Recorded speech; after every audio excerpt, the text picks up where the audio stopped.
Good afternoon, wherever you are. This is the WFM Show, where work just works. And I'm your host, Jack Pidgeon. The bird is the word, and joining us on the airwaves today is our very own Ned Gammell. As you get settled in, you might have heard or remember this is a live webinar. Do push us questions and vote. Whip out your phones and scan the QR code that pops up on the screen in just a minute, or type in menti.com into your browser and type in the code. And as you think of questions today to stump Ned, go ahead and fire them in the chat. Okay, so Ned, you are a veteran expert of retail communications and engagement. You've had the privilege of being a trusted advisor to customers like Tory Burch, Calvin Klein, Bath and Body Works, and Harbor Freight. So as our customers grab their coffee, settle in, hopefully they're grabbing a pastry as well and participating fika style like a Swede, give us a quick take on the word for today so the peanut gallery knows they've tuned into something that'll resonate with them. Yeah, sure. Well, hi, Jack. And thanks for laying down the gauntlet with those questions. So I guess the question that we're going to ask is just checking everyone's in the right place. And there's probably two meanings to this. On the one hand, I guess before we kick off, it's just making sure everyone feels comfortable that they've tuned into something that's going to be a good use of their time. And to that point, my hope is that this session will be of use or at very least of interest to anyone really who's selling goods or services via a frontline team to their customers in probably quite a few physical locations. And with the help of some anecdotes that we've gathered over the years with some of the brands we've been lucky enough to work with, the goal is that people will at very least leave this session with some ideas and hopefully feeling reassured about what they're already doing in terms of how they support their frontline teams. Nice. And what was the second point you were hoping for people to interpret out of this? The second interpretation of are you in the right place is also just when we were thinking about this session, just giving people the opportunity to take 30 minutes out of their day to step back and reflect a little bit about where things are at in terms of how they're functioning as an operator for their business and how they're working towards their own goals and aspirations. So as we do that, just to reiterate what you said, I encourage people to engage as much as possible with this interactive session and maybe go easy on the questions as opposed to trying to stump you too hard. Groovy.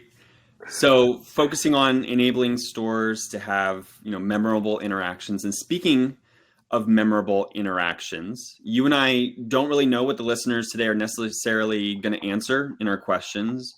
We've got 3 key questions to ask through that Mentimeter, and the chat is also always open.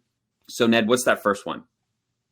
Yeah, so okay, way to the unknown we go. So when I think of the interactions that we've had with the great brands we've worked with over the years, at the heart of nearly all of them has been this challenge of getting the right information to the right people at the right time. And I think I've heard that. So now I've heard that proverbial phrase with like scheduling in the past: right person, right place, right time. And hearing that for communications, it's kind of a little bit of a new one for me. Yeah, and I think there's also a follow up to that, because it's not just about the right communication down to the stores at the right time. It's also making sure there's the other component, critically getting the information back up to the right people at the right time, and in a way that's really simple and efficient to kind of engage with at head office. And a phrase that always comes back to me is, this idea at the head office feeling like you're drinking from the fire hose. Well, I've definitely heard you say that one a lot. You get a lot when you say that one in any meeting with any customer or anybody kind of in the room. There's always a lot of head nods with drinking from a fire hose. Yeah, it seems quite common. So I think I'm interested, as people are starting to answer here, this is great to start to see, what that primary channel is that people use for communicating back and forth with their frontline teams. So this is great getting this info starting to come in. Awesome. So for those of you who didn't catch the instructions, maybe you joined a little bit late. If you see those instructions right at the top of your screen and you're on your phone, You can type in menti.com, or you're on your computer. You can type in menti.com, like you see at the top of the screen, and then put in that little code at the top. And what our question is, Ned, if you can remind us what our question is, they can read it on the screen. But what's that question for us today? That first one, So to get us started off. what's the primary channel that you use for communicating with your frontline teams? And thanks for being bold enough to share all this. And why is it an important question to even be asking? Sure. So I'm going to zoom out a little bit and talk about, I guess, some market trends that we're seeing, but I'll come back to why we've noticed the answer to this question has been so important. So on the one hand, the data that we're seeing from analysts suggests that 2024 is probably going to bring weaker consumer demands. And as a result, retail sales will probably decelerate this year versus last year. However, at the same time, it's interesting to know that brick and mortar sales, according to the likes of The Economist and other people, are possibly going to account for over 85% of total retail sales, which is the strongest pace of growth for offline sales since the 2021 sort of post-pandemic rebound. And encouragingly, we're seeing a lot of retailers respond to this and realizing that the stage is set this year for them to win big in their stores, basically.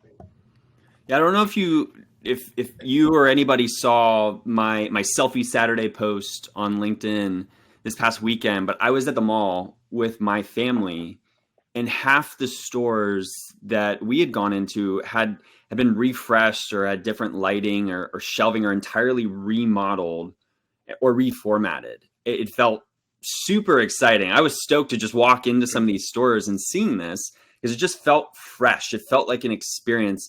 And I personally find myself lately doing less online shopping, even just browsing. It's just been fun to go back to stores more often. So what you're saying really does feel like a real opportunity today. Yeah, sure. I mean, we often hear people talk about their stores as kind of more places of entertainment as much as places of transaction. But I think despite that, it seems like for a lot of the people we're talking to, there's still a load of unnecessary kind of operational blockers that are getting in the way of realizing the opportunity that they have in their stores.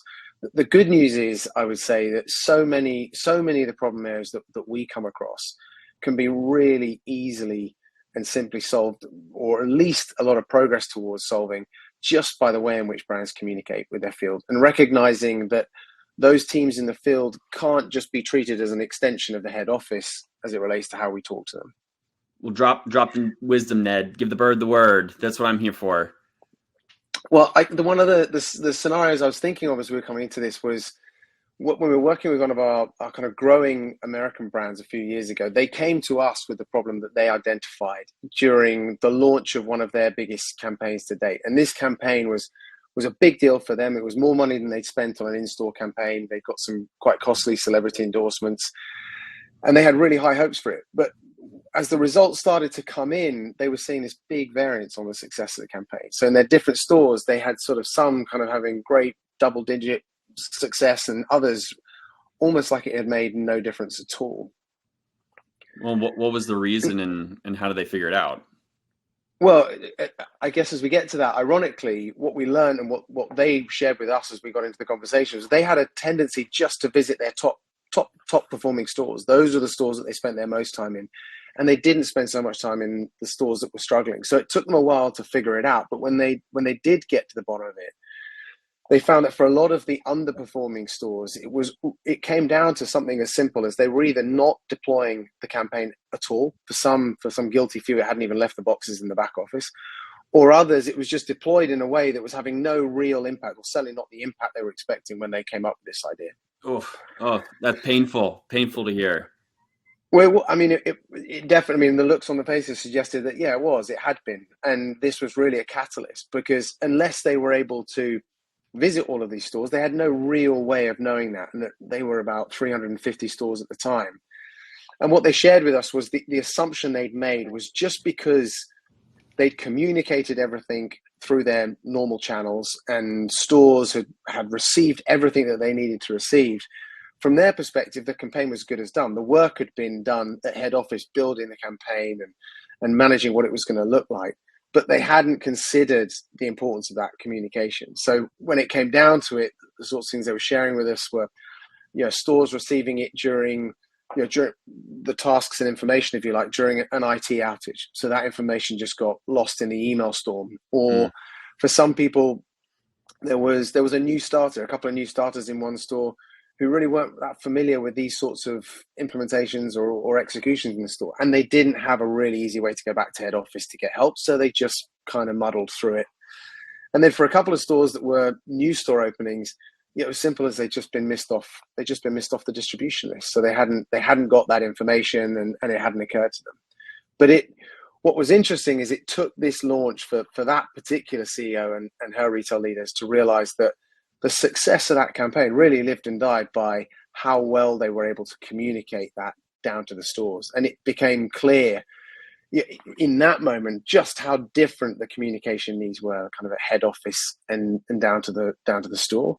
And since they're going to be spending all this money on campaigns, it seemed pretty clear to them, well, look, it's probably worth us investing how we execute this as well. And that's ultimately communication.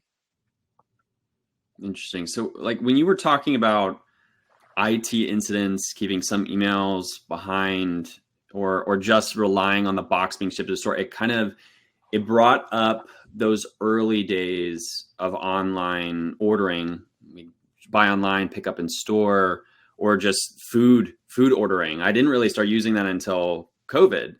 And what was frustrating at that time was every time I ordered a drink with my food, it almost never showed up with the order. Either I had to remember to ask for it or find an employee that wasn't busy and I felt guilty asking them as they're trying to fulfill all these orders, being short-staffed, whatever's going on in that location. And the assumption, it seemed, when these technologies were deployed is that, we've got the technology there, the store just has to follow it. And that the job will just get done. The job will just work. So it looks like some of our audience is using some tools. I saw a lot of WhatsApp in the middle of that graph showing up in the middle. But a lot of answers were actually some members of our audience were saying they were using tools that are specifically designed to solve the problems that you just mentioned. What would you like to ask those people? Well, for those people that have made that leap and sort of taken the decision to kind of focus on specialist tools, I'd love to know if they're comfortable sharing it, if there was simple events, singular events like the one we just described that prompted them for taking that approach. Were there things that sort of light bulb moments said, right, we've got to do this, and I guess also how that's working out for them as well? It'd be really interesting to know that. Yeah. So if you're on the call right now or you're listening in, if you want to throw that in the chat, we'd love to talk about that towards the end during our Q&A session. And as we get those in the chat, Ned, it's kind of making me think about how we get things done in our day-to-day. I can message someone in Slack or shoot them a text or ask them maybe to build a feature if that's with product that a customer's asked for, or marketing, build a campaign of something that I heard that's been really interesting. But unless I go through a specific channel that tracks that, it's hard for everyone to know when it's being worked on, if it should be worked on, what peripheral conversations are happening that are in relation to that. Just hopping on a call and talking about it doesn't necessarily mean that that person who's going to work on it has all of that context. And so like ticketing systems and project boards exist for us as desk workers for a reason. It helps us collaborate. So you've got my juices flowing on this one, and I hope someone writes you a question that stumps you. I know you don't want something too hard, but that would be fun. But in the meantime, let's hit up that next Mentimeter question. So everybody get back on your phones, and Ned, give us a little background. Yeah, sure. Actually, even before we get just something you were saying there, Jack, the other thing is, at least in an office, you largely know who's going to be there next to you, or at HQ, you know who's going to be turning up most days. But it's something we just don't think about in the store, of who's going to be turning up, and it might not be the same person that was in yesterday. So anyway, that got me thinking. But in terms of this next question, a few years ago, we were working with a smaller retail brand, and they were on the cusp of this sort of journey. So I'll give you some context to this question that we've got here. They were on the cusp of quite a big growth journey, and being a bit smaller, they had a really highly engaged and very high performing group of associates who were pretty passionate about the brand and have been, for a lot of them, there since the start and kind of very engaged with that story. So at head office, they have this big concern about, as we start to grow, we don't really want to lose or dilute that culture in our business, which is not necessarily new to us in terms of the sorts of conversations we get involved in. But what was really interesting is when we went to meet that team, instead of just meeting our kind of typical retail leaders, COO, head of ops, they'd invited in a regional leader, a store manager, and a store associate from a selection of their stores.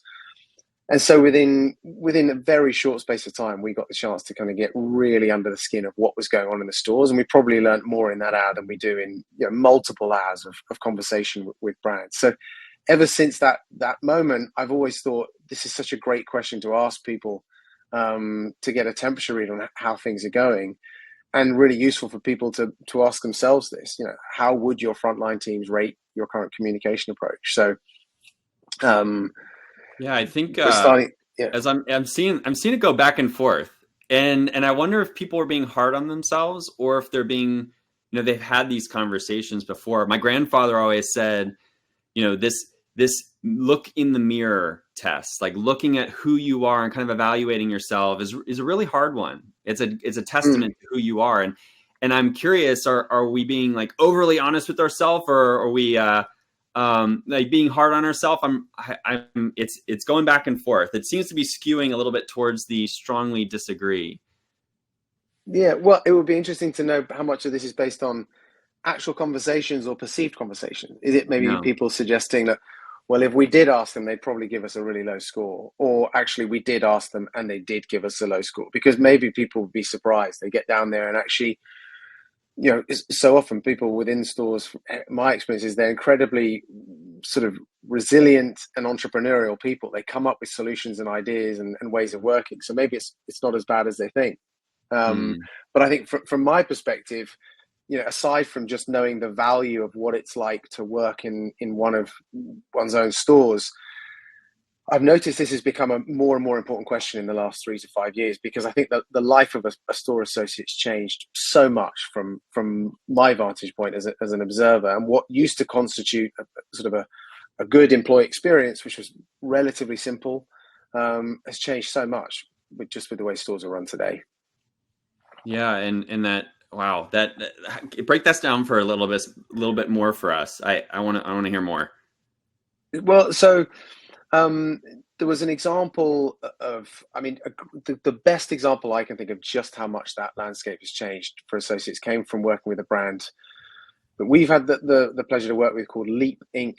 And they introduced us to some really kind of exciting and interesting retail challenges that we'd never come across in the same way, I guess, prior to working with them.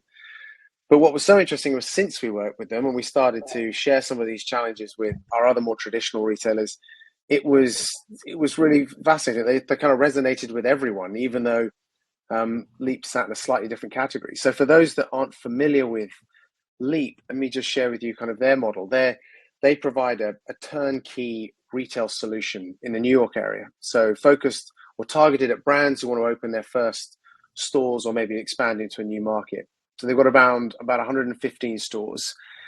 And for the customers looking to work with them and launch a store or stores in the New York area, they're providing everything from location to staff to daily store operations, the store design, even kind of the omni-channel tech, and probably most importantly, the data and insights related to that store. So the brand itself just needs to provide product and the brand.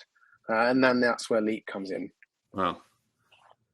So when I think of this one, it's like it's a temporary workforce, like a franchising model, a rental car, an art gallery, like all in one. You're stripping what we typically rely on in a retail setting, which is the brand and the culture that's behind that brand. I think of all those places you walk in and it's like, I'm in here and I want this experience because of this brand, where Leap literally strips the brand away, but giving the brand, but they live and die on making the operations apart from the brand work.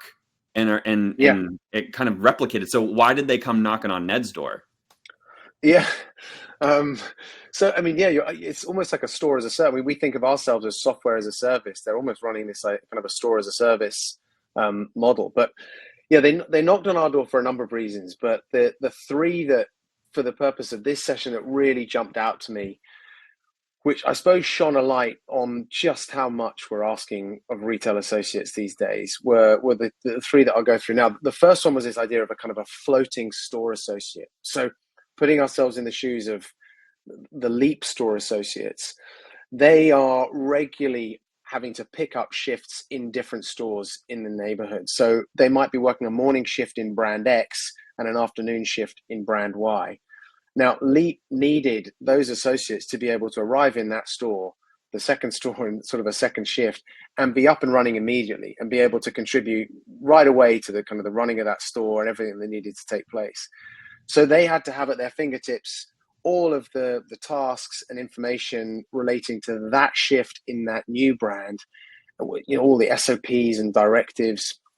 But as critically important to that, they needed to be able to quickly get back to the right people at head office for that new shift in the new brand that was probably a new team.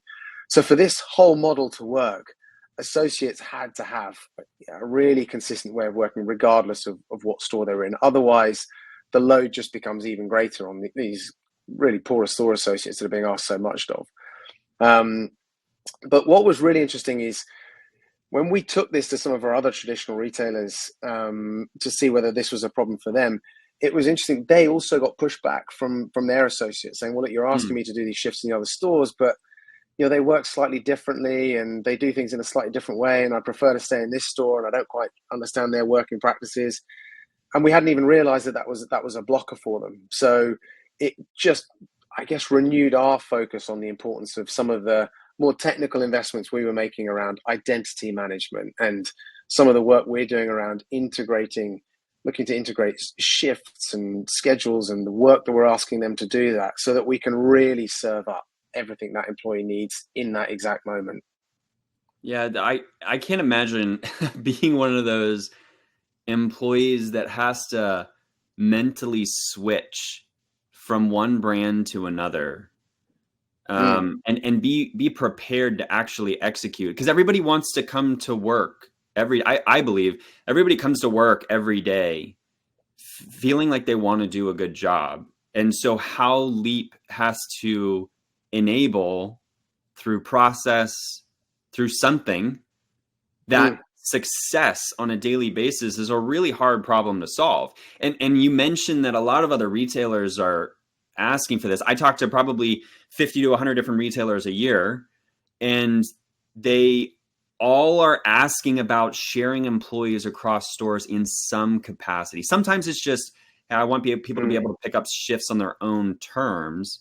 But there's also the idea, I guess, that maybe we're not always thinking about how can that employee be successful if they do pick up a shift in another store. Maybe that keeps employees from picking up shifts in other stores because they don't know that team or they don't know how that manager necessarily operates.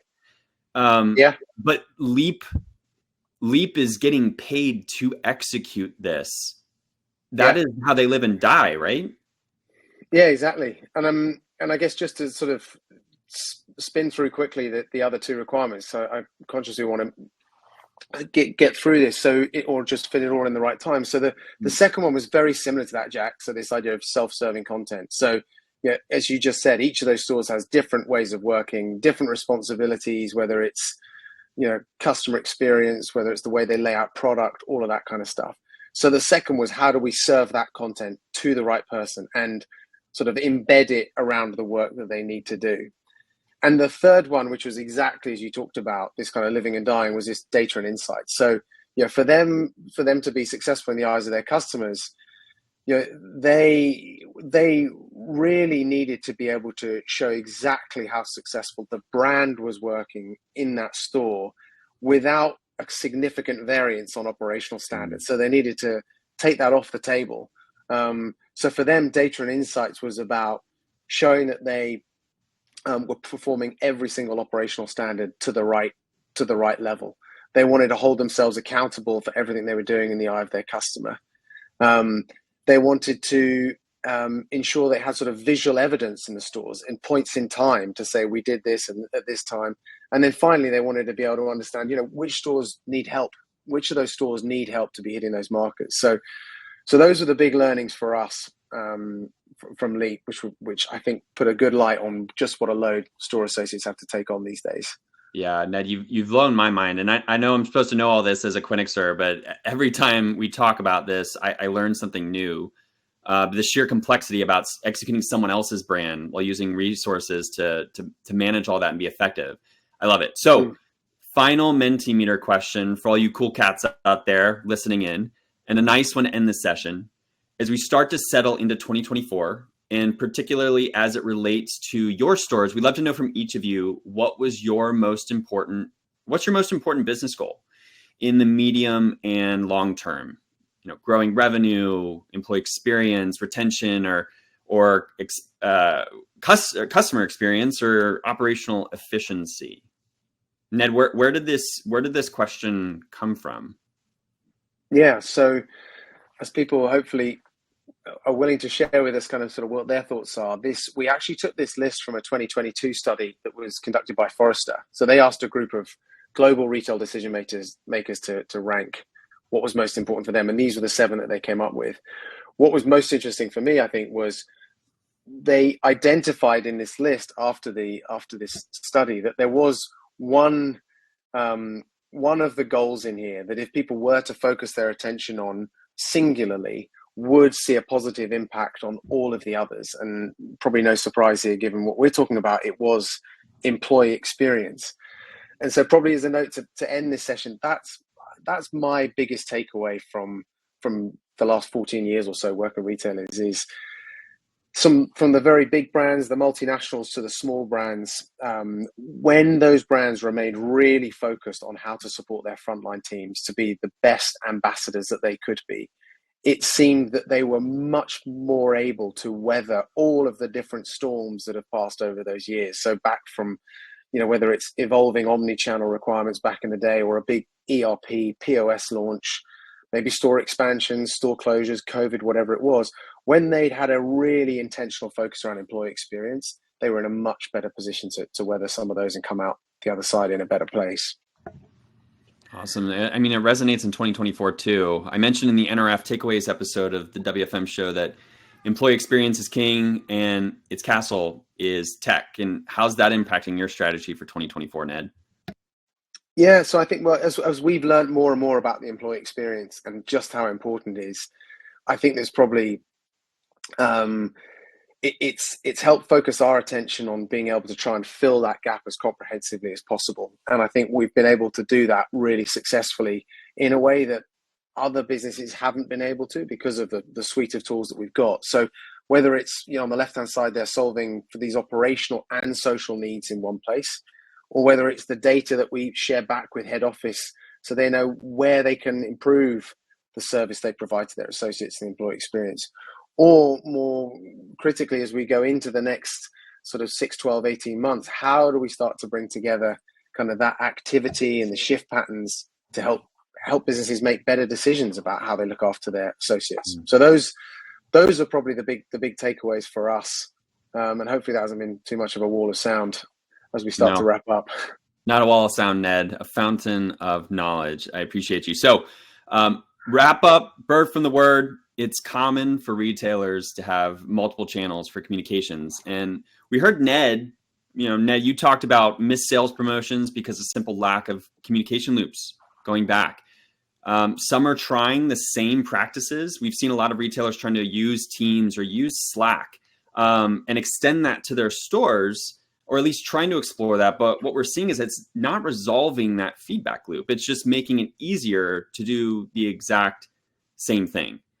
And Ned, you gave us a very unique case study. I really love studying our customer Leap, where stores are quite literally the customer, and the employees are working extraordinary examples of making the employee experience consistent across stores. I think the takeaway for our listeners there is to ponder, if you were to do that to your brand, what types of challenges would arise? Then be realistic and ask those stores if those challenges are actually happening. it may lead you to some interesting discovery to continuously improve upon. And that's the bird from the word, or the word from the bird. I got my own tagline backwards there. So Ned, we got time for one question. You mentioned employee experience and engagement. This was one that came from the chat. How can a digital tool support that? Yeah, that's a good question. Well, how can it support that experience? Well, I guess if I put myself in the shoes of someone turning up to a store, and whether I'm that sort of young college grad, or I'm a career retail associate, or someone who's just picking up a few jobs here and there, I want to do the best job I possibly can in that role. And anyone probably knows what it's like to arrive at a job and feel full of enthusiasm. But if you can't, there are blockers in the way of you being able to do your best work because you can't find the right information. You can't get yourself up to speed with the standards or the way things are working. It can be quite soul destroying, and it can be quite a sort of deflating experience when you're arriving with all that enthusiasm and you just cannot find the information. You don't feel like you're being supported. And for me, that's probably the summary of what it is to kind of to support employee experience. And how do we do that digitally? Well, most of these employees have an app. Unlike in an office where we'll open up our laptop and the information's there, they've probably got a couple of minutes access to the POS system, or maybe the back office computer. So they have to constantly make compromises if they want to go and find that information or spend time finding it, because they can't be on the shop floor with their customers. So if we start to put that information in their hands, in their pockets, in their devices, then it frees them up to be bringing themselves into a position where they can do a great job without having to make compromises about leaving the shop floor or waiting by the POS instead of greeting customers that come in when they're looking to make a purchase. So in a very short nutshell, that's probably how I see kind of the digital experience being able to support employee experience. Awesome. Thanks, Ned. It was awesome having you on the show today. Thanks, Jack. I learned a lot. I hope everybody else did as well. And we're excited to have more of you. And thank you all for joining us today. This is the WFM Show, where work just works. Pidge and Ned out. Thanks, Jack.